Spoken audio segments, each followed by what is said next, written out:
जब टेडी ने उससे पूछा कि क्या उसने एंड्रयू लेडिस नाम के व्यक्ति को देखा है, तो महिला मरीज ने न केवल इनकार किया बल्कि तुरंत घबराई हुई दिखने लगी और कांपते हुए वहां से जाने लगी। ऐसा लगता है कि पूरे मानसिक अस्पताल के लोग लेडिस से डरते हैं। इससे टेडी को और भी यकीन हो गया कि लेडिस यही है। जब जांच में कोई प्रगति नहीं हुई तो दोनों को मानसिक अस्पताल से बाहर आना पड़ा।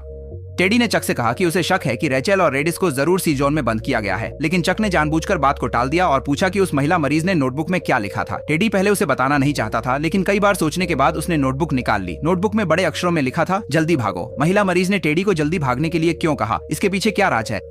बारिश तेज होती देख दोनों को कब्रिस्तान के पीछे एक परित्यक्त घर में शरण लेनी पड़ी। वहीं पर टेडी ने द्वितीय विश्व युद्ध के दौरान नाजी डाखाऊ कंसंट्रेशन कैंप को मुक्त कराने के अपने अनुभव को याद किया। डाखाऊ कंसंट्रेशन कैंप शुरू में नाजी जर्मनी द्वारा राजनीतिक कैदियों को रखने के लिए था। बाद में वहां अमानवीय मानव प्रयोग भी किए गए। टेडी ने वहां बर्फ से ढके शवों को देखा जो बहुत ही भयावह था।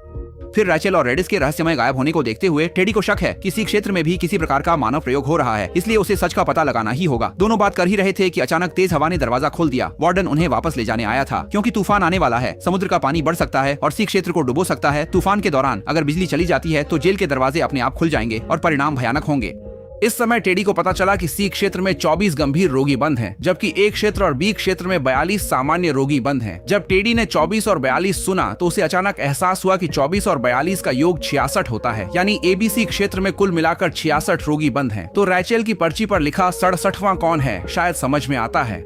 यहाँ बहुत संभव है कि 67वां मरीज भी हो। तो ये 67वां मरीज आखिर कौन है? इस समय डॉक्टर ने कहा कि रैचेल मिल गई है, लेकिन टेडी ने तुरंत कुछ असामान्य देखा। सामने खड़ी यह महिला भले ही नंगे पैर थी, लेकिन उसके शरीर पर कोई चोट के निशान नहीं थे और उसकी आंखों में हैरानी थी। लेकिन आश्चर्य की बात यह थी कि महिला ने टेडी को गले लगा लिया और उसे अपने मृत पति के रूप में देखा। मेरा जिम मर चुका है, तो तुम कौन हो? तुम कौन हो? तुम कौन हो?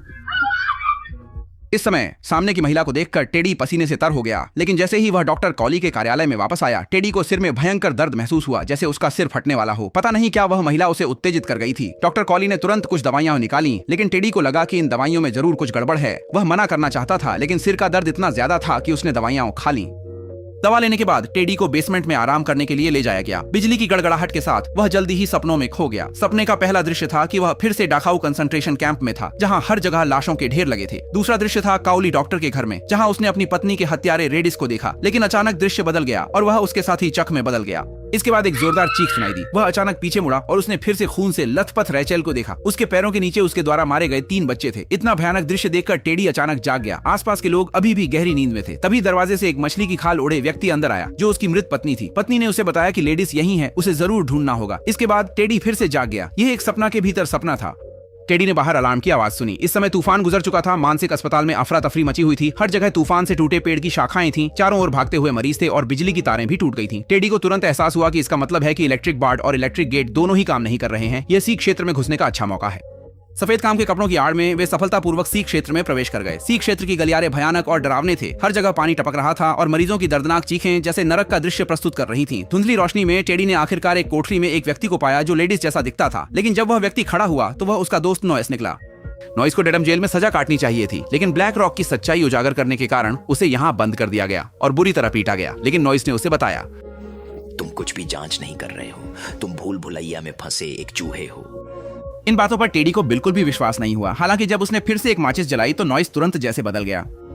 वे मुझे लाइट हाउस ले जाने वाले हैं। वे मेरे दिमाग में कटौती करने वाले हैं। हमने तुम्हें पकड़ लिया। नोइसी की इन बातों ने टेडी को और भी यकीन दिला दिया कि लाइट हाउस ही वह गुप्त स्थान है जहां मानव प्रयोग किए जा रहे हैं। सी क्षेत्र से बाहर निकलकर टेडी और चक सीधे लाइट हाउस की ओर बढ़े। जब टेडी ने